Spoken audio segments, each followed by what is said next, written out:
Iniciamos nuestro segmento de entrevistas esta jornada del martes 30 de julio conversando con Daniel Ceballos, que fue candidato presidencial. Gracias, Carlos. Gracias por estar con nosotros hoy. Agradecemos además el esfuerzo en medio de todo lo que se está viviendo en la capital, a quienes nos acompañan a esta hora. Daniel Ceballos, ¿cómo está viendo lo que han sido precisamente estas últimas horas posterior a la divulgación de este resultado, que ha generado dudas no solamente en quienes participaron, sino más allá de nuestras fronteras hoy el mundo, lo que busca es despejar las dudas, ¿no?, de lo que allí se publicó? Sí, bueno, todos estamos aspirando a transparencia y creo que es importante que los venezolanos celebremos que votamos, que el voto se convirtió en ese mecanismo que encarna la necesidad de cambio y que hoy, ya 30 de julio, los problemas de los venezolanos que todos compartimos siguen estando ahí. Esta Venezuela por la que se votó, para que se cambie, para que se transforme, para cambiar al mal gobierno, sigue estando aquí frente a todos nosotros. Seguimos teniendo los mismos problemas con electricidad, con agua, nuestra economía. Y yo lo que quisiera llamar es a que nos concentremos en lo electoral. Todavía el proceso está en marcha y hay que rescatar la institucionalidad. Sigue siendo el CNE el árbitro y creo que todo el liderazgo, yo llamo a todo el liderazgo a que pongamos nuestra atención en precisamente el proceso electoral, la etapa en la que estamos en ese proceso, que le exijamos todos al CNE la publicación de los datos de la elección, que tengamos la oportunidad los venezolanos de tener paz, de tener tranquilidad, de dejar de lado cualquier forma de violencia. Y yo esto quiero enfatizarlo porque creo que para mí hoy esto es una oportunidad. En el año 2014 yo debí llamar a la calma, yo debí hacer un llamado a mantener la tranquilidad en ese 2014 y creo que hoy, luego de 10 años, yo quisiera comunicar a los venezolanos que no es verdad que solamente tenemos la opción de luchar o huir, que no es verdad que tenemos que enfrentarnos entre venezolanos, que tenemos que dar paso a la concordia, al entendimiento, que no podemos despachar lo que pasó, que es maravilloso, que votamos. Por lo menos el 50% de los venezolanos participamos y hay un desafío, que es que ese otro 50% que no participó pueda participar luego. Y también yo llamo al liderazgo. El liderazgo tiene que cumplir una función precisamente de ser ejemplo a los ciudadanos y a los venezolanos.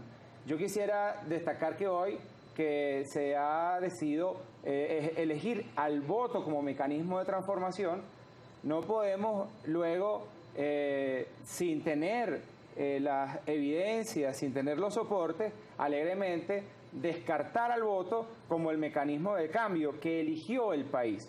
Y creo que todos los que perdimos, tenemos que reconocer que perdimos, y aquellos que tienen dudas tienen que validar esas dudas, tienen que presentar esas pruebas que tienen y tienen que, en mi opinión, hacerlo de manera institucional. Y aquí está el CNE como el órgano al que debemos acudir y no empañar el proceso con ningún tipo de violencia, de situación que distraiga de lo importante que ha logrado el país, que es que se ha concentrado en el voto como mecanismo de cambio.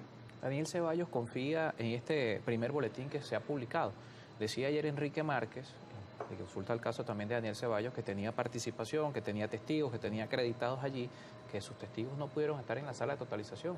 El caso de Arepa Digital, ¿cómo transcurrió esa etapa posterior al cierre de las mesas? Bueno, nosotros tuvimos un representante en el CNE en todo momento y además teníamos un operativo en llegativota.com donde las personas podían cargar su QR. Todavía está disponible para que cualquier ciudadano pueda cargar un QR. nosotros no logramos la totalidad De los testigos. de los testigos, de tal manera que no logramos tener toda la votación en el sistema. Pero lo que sí quiero destacar es... Pero tenía un testigo Teníamos en la sala testigos, de totalización. teníamos testigos. Testigos nacionales también. Sí, teníamos testigos nacionales. Pero lo más importante de esto es que los venezolanos que acudimos a votar podamos seguir en esta ruta electoral. Esto es lo más importante, y que consigamos los mecanismos para que se pueda dilucidar cualquier duda que se tenga por el bien del país, por el bien de todos los venezolanos. Yo quiero insistir en que el liderazgo debe hacer su papel y su rol, y no puede plantearle a los venezolanos esta tesis de luchar o huir, porque el voto precisamente es una de las evidencias de que existen mecanismos en donde los ciudadanos se pueden entender y lo pueden hacer en democracia. Y yo quiero también resaltar que en este momento, en donde existe una situación de protestas, creo que los cuerpos de seguridad deben garantizar los derechos humanos, deben garantizar que no se haga un uso indebido de la fuerza. Y esto lo digo también para que comprendamos que la vida humana, que la vida de un venezolano, quien sea, donde sea que esté, debe ser respetada, y que tenemos que comprender que precisamente es la paz, es el reconocimiento del otro en las diferencias, es buscar los mecanismos de diálogo, de conversación, los que van a permitir, por medio de esta moderación, que nosotros podamos resolver la crisis en la que estamos. E insisto, hoy aquí estamos los venezolanos que queremos reconstruir a Venezuela, aquí siguen estando los mismos problemas, y para mí esto es un propósito común. Carlos, todos compartimos estos problemas. Venezuela tiene unos problemas que son comunes a todos, y este desafío debe ser parte de conseguir un propósito común para buscar resolver estos problemas. Entonces, hay mucho por hacer en Venezuela, hay mucho por reconstruir en Venezuela, y hay que empezar por las instituciones. Yo creo que no dejemos de concentrarnos en el voto, en la importantísima y maravillosa jornada que tuvimos el día 28 de julio, y que en estos días deben permitir que exista precisamente un fortalecimiento de esa institución que es el voto. Y esto es muy importante.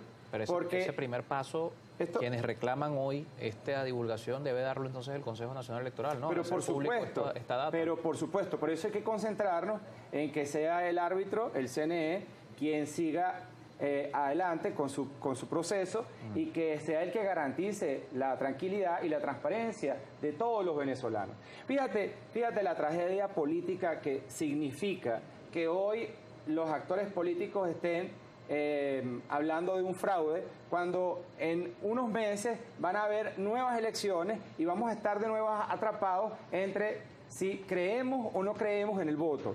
No, señores, nosotros creemos en el voto, en la democracia como mecanismo de cambio, y eso es lo que precisamente rescatamos el 28 de julio. Y esas contradicciones vienen precisamente porque no estamos acudiendo a la institucionalidad que tenemos en el Estado venezolano. Y si yo tengo la evidencia, si yo creo tener la verdad, yo tengo que acudir a donde esa verdad pueda ser expuesta y se dé transparencia. Lo que no puede pasar es que estemos confrontando a la población, que estemos incitando a planteamientos que sean violentos, que nos enluten el maravilloso proceso que tuvimos el 28, en donde los que participamos, que decía un poco más de la mitad de los venezolanos, dimos ese paso para la reconstrucción, para la confianza, para la confianza en ese nuevo país, en ese nuevo gobierno.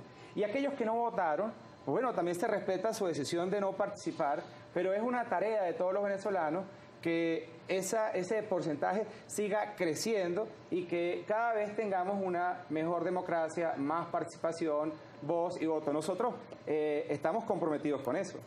Este proceso para nosotros, que aún no termina, pero esta es una situación en donde no podemos dejar de lado que estamos aquí precisamente para construir con la gente soluciones. Y lo dijimos durante toda la campaña. Que gane quien gane, que no pierda la gente porque tiene 25 años perdiendo. Nos toca hacer una pausa y al regreso hablamos sobre el tema del resultado electoral y ya en particular para Daniel Ceballos, la lectura del resultado como organización, como propuesta política. ¿Cómo evalúa ese número? Porque no sabemos cuánto sacó Arepa Digital, no sabemos cuánto sacó Daniel Ceballos porque el boletín no se ha hecho público la información.